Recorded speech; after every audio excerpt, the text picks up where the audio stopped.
Olá, seja muito bem-vindo ao Business. A partir de agora você vai conferir.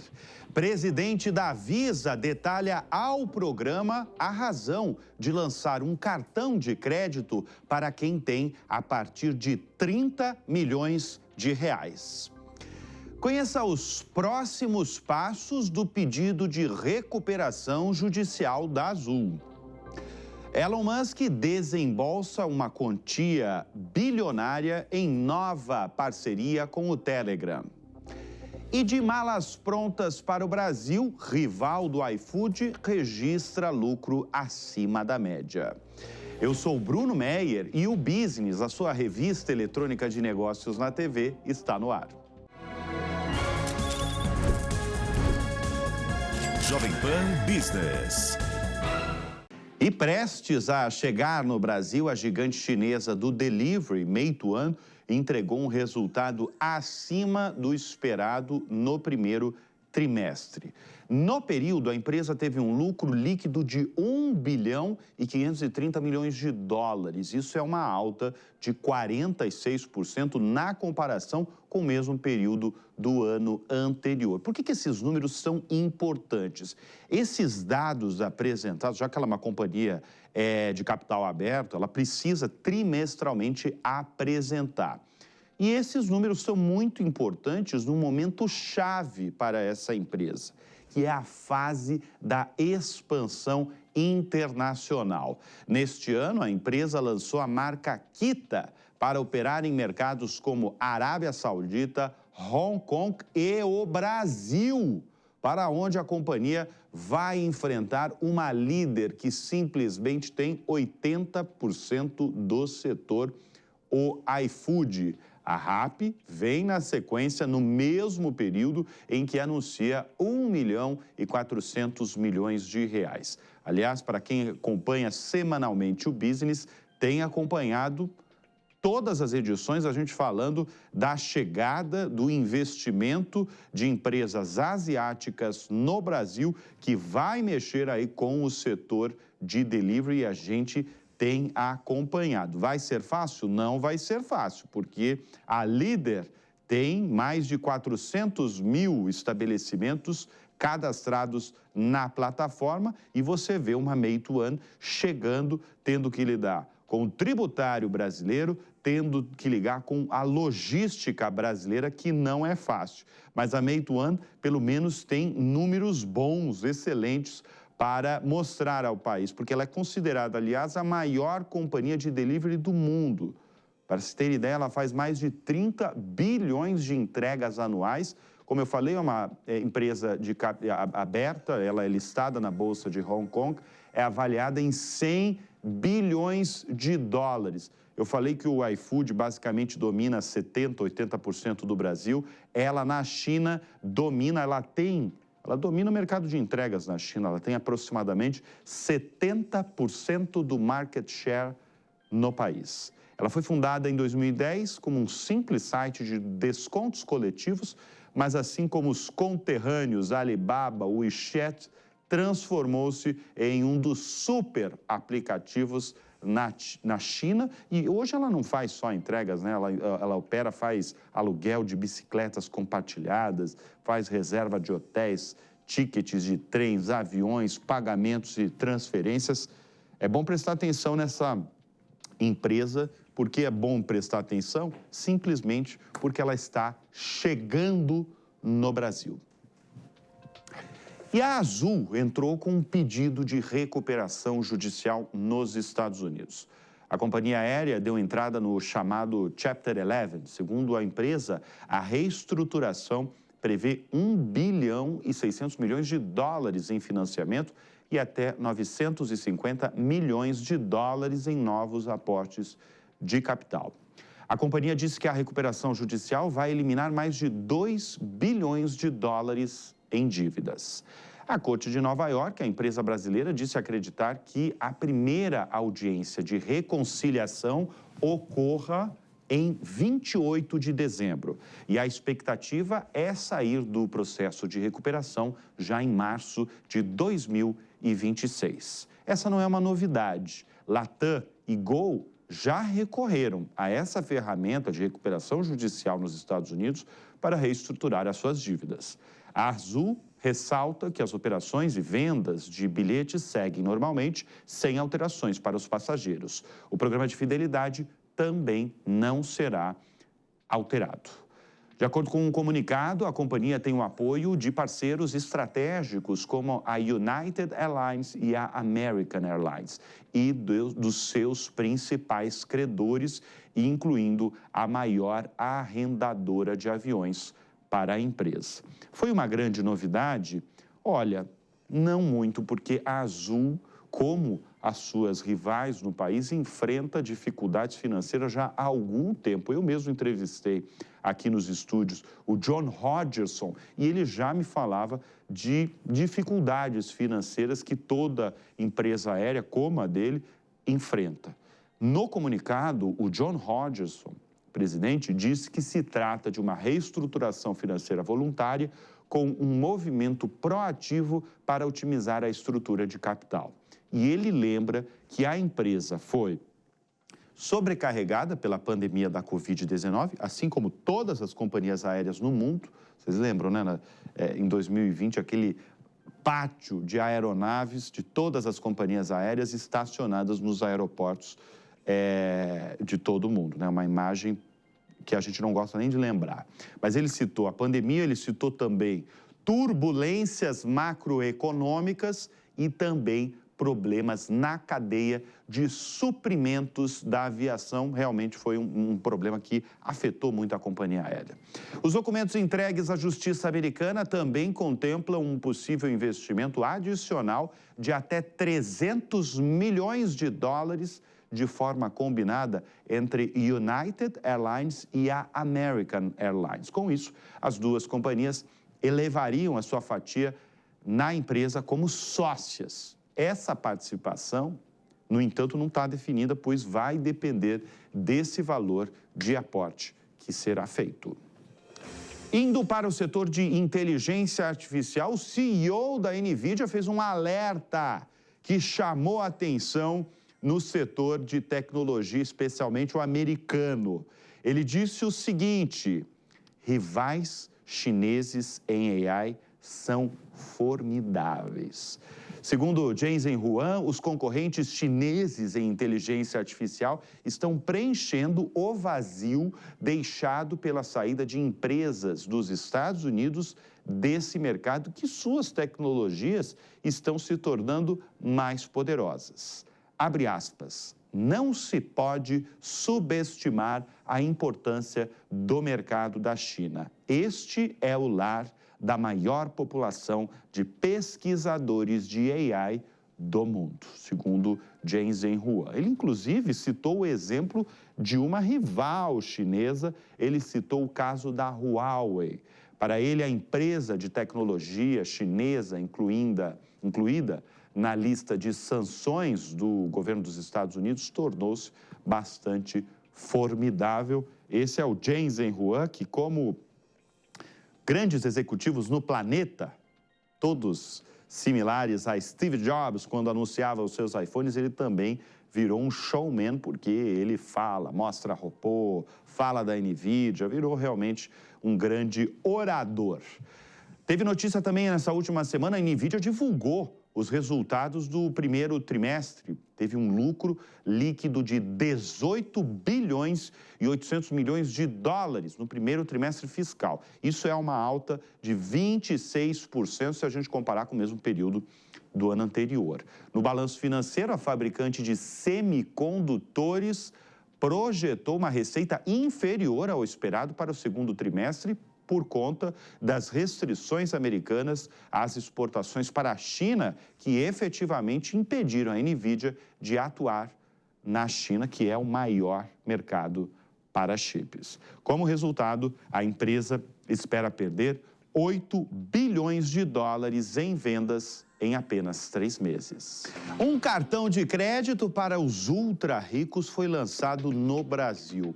A Visa anunciou um cartão focado para um público de altíssima renda, formado por um grupo estimado em 0,1% da população brasileira, o que dá apenas 200 mil brasileiros.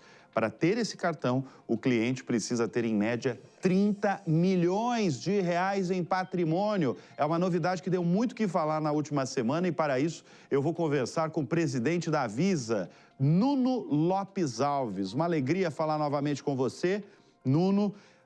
E eu queria que você contasse para a nossa audiência por que a companhia decidiu lançar essa novidade e escolheu essa faixa tão nichada, volto a repetir, 0,1% da população brasileira, que tem aproximadamente 30 milhões de reais na conta. Seja bem-vindo ao Business. Muito obrigado, Bruno. Um prazer falar com você, como sempre. Vamos lá, a gente tem aqui uma população no Brasil de uma dimensão já importante, então você fala de 0,1% da população, mas são 200 mil indivíduos que buscam algo além daquilo que o mercado oferece. E que basicamente busca algo que valorize o que é mais importante, que é o tempo.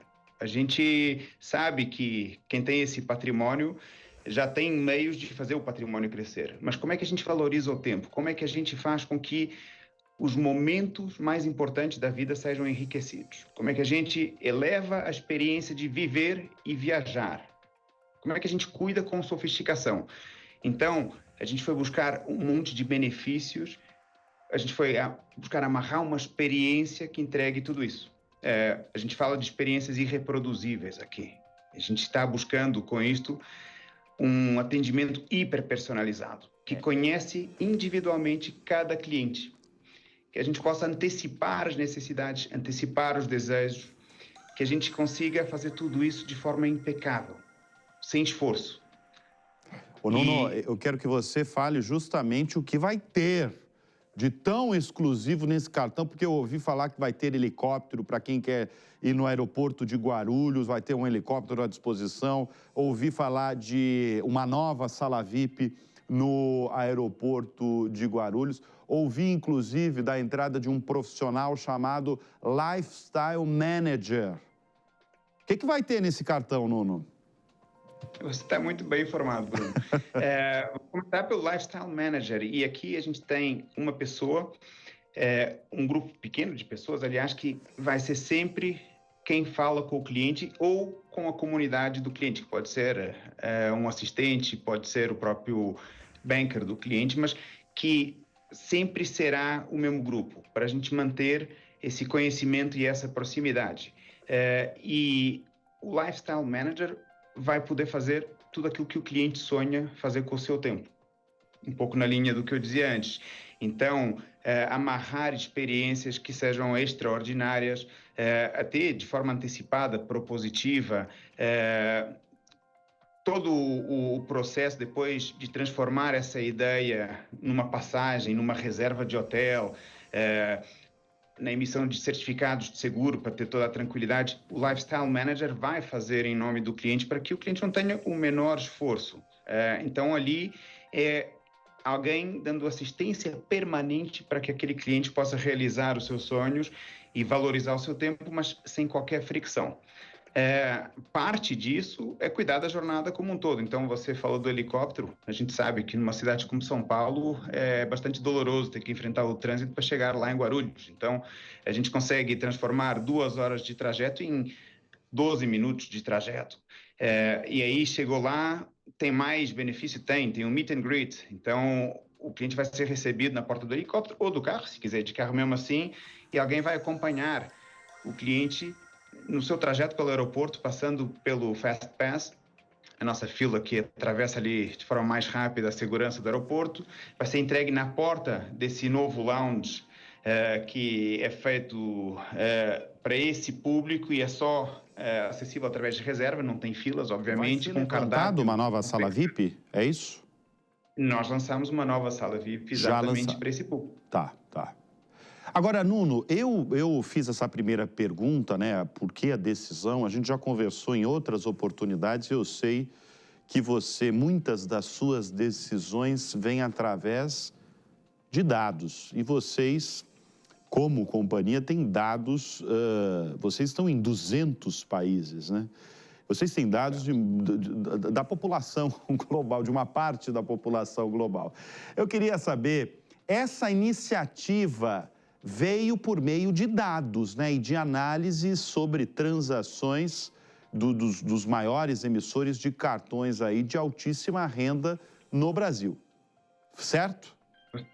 Tem toda a razão. Então, a gente usou, em primeiro lugar, a nossa consultoria para ver o padrão de transações desse público, o ticket dessas transações, onde eram feitas essas transações, e posso já adiantar que a maioria delas se relaciona a viagens, o gasto se relaciona a viagens, para então entender as preferências e a partir daí começar a montar essa proposta de valor. Claro, a gente também usou consultoria especializada em altíssimo luxo para poder confeccionar algo que tenha a ver com este público.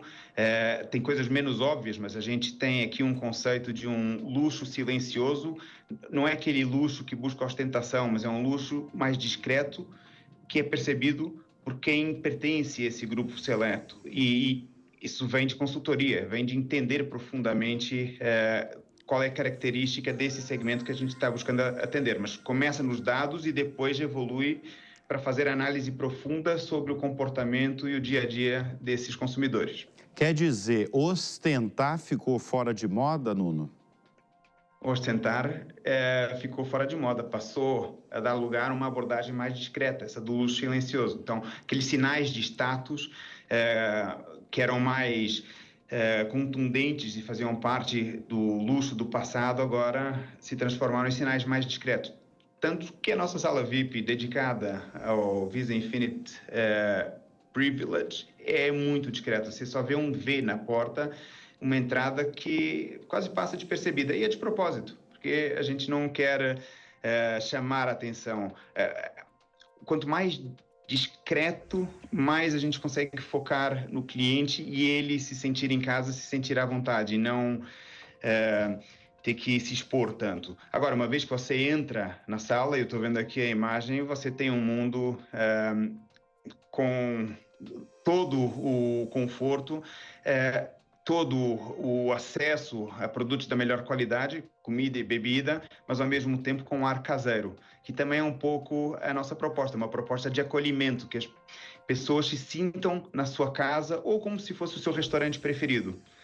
Não é algo frio e distante. Deixa eu trazer uma curiosidade para a nossa audiência, porque esse segmento, né, que a gente está falando, ele existia em outros 3 países, né? Não é uma novidade ultra brasileira.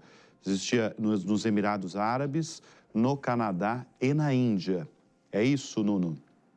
Você está muitíssimo bem informado, Bruno. É exatamente É minha isso. função estar bem informado, Nuno.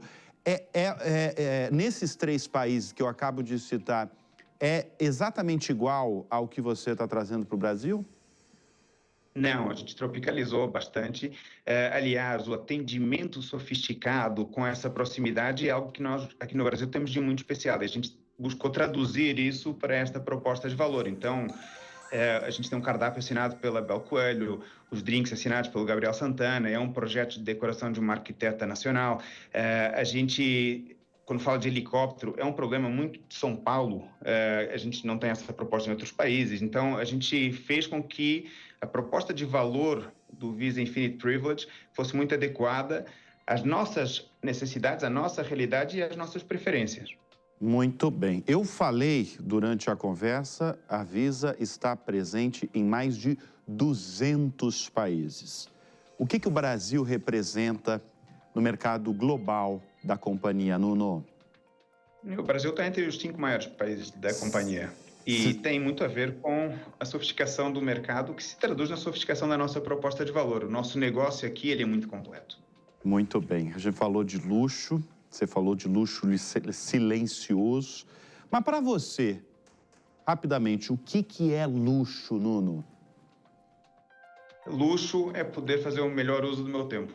É poder fazer com que cada momento ele seja aproveitado da melhor maneira. Porque a gente, no final, coleciona memórias. Esse é que faz uma vida valer mais ou menos a pena. É a quantidade de memórias boas que a gente acumula ao longo da nossa jornada. Então, a gente quer fazer com que elas sejam expandidas. Muito bem. Nós conversamos com o presidente da Visa, Nuno Lopes Alves. Mais uma vez, uma grande alegria estar com você novamente, Nuno. Igualmente, Bruno. Conte sempre comigo. Muito obrigado. Até. Tchau, tchau. Elon Musk, até agora praticamente a gente não deu nenhuma notícia dele, então é hora de falar de Elon Musk, porque com o intuito de disseminar o alcance da sua mais nova inteligência artificial, desenvolvida por sua própria startup de AI, a xAI, Elon Musk firmou uma parceria com o Telegram. O acordo entre o Telegram e o chatbot Grok terá duração de 1 ano e deve alcançar mais de 1 bilhão de usuários pelo mundo. A ideia é treinar e aperfeiçoar o modelo de AI. Além disso, a plataforma também deve integrar a rede social X. O anúncio foi feito pelo CEO do Telegram, Pavel Durov, em uma publicação no X de Elon Musk, mais um dos negócios do bilionário. O homem mais rico do mundo investiu 300 milhões de dólares por essa parceria. Musk também vai ceder ações da xAI, além de 50% da receita das assinaturas vendidas no Telegram. O Grok estará disponível no topo dos chats, num modelo semelhante ao que a Meta tem feito nas barras de busca do WhatsApp e do Instagram. E buscando reforçar a estratégia de inteligência artificial, a Salesforce investiu 8 bilhões de dólares na compra da Informática, uma empresa especializada na gestão de dados corporativos. O valor equivale a 25 dólares por ação e a Salesforce superou a concorrência do Cloud Software Group e do fundo Thoma Bravo. No portfólio de clientes da Informática estão Unilever e Toyota.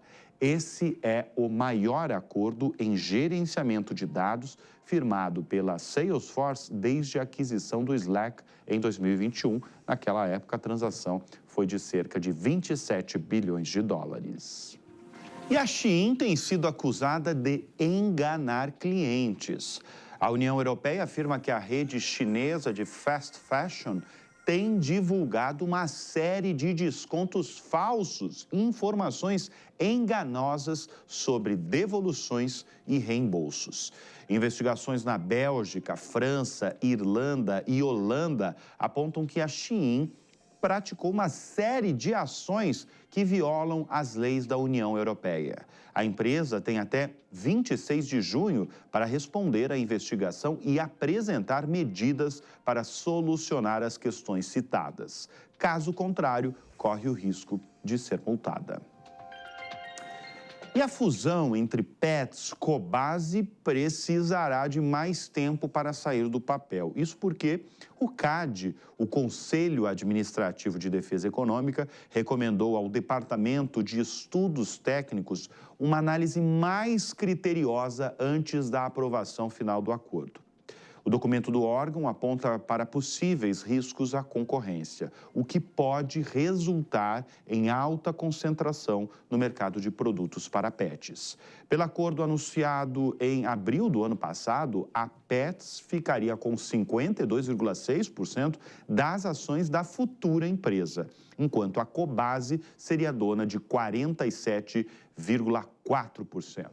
A empresa combinada terá quase 50% do mercado e há esse temor agora que a união das gigantes enfraqueça a competição com empresas menores.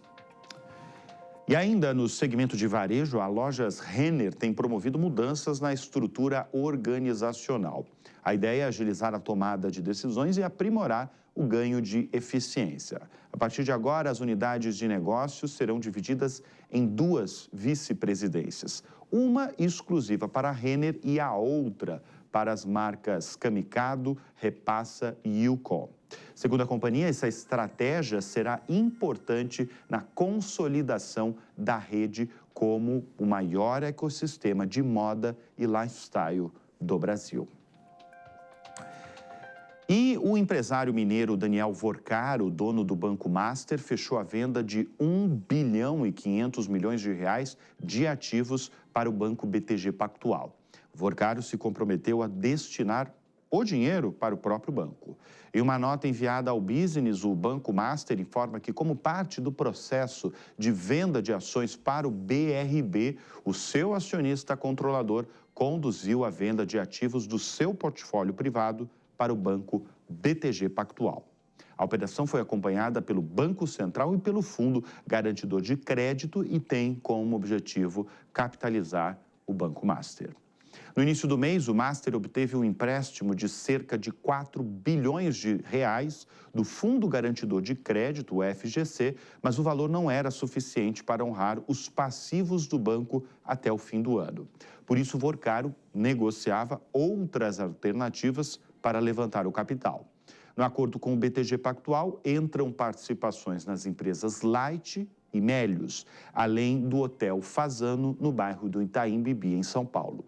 A transação inclui ainda a aquisição de imóveis, créditos, direitos creditórios, outras ações listadas em percentuais inferiores a 5% e participações societárias privadas detidas por Vorcaro. Vorcaro firmou um acordo no fim de março para vender 58% do capital total do Master ao Banco de Brasília, o BRB. É uma das operações financeiras mais comentadas nos últimos tempos. E uma icônica marca de calçados, bolsas, acessórios em couro tem atravessado uma crise financeira.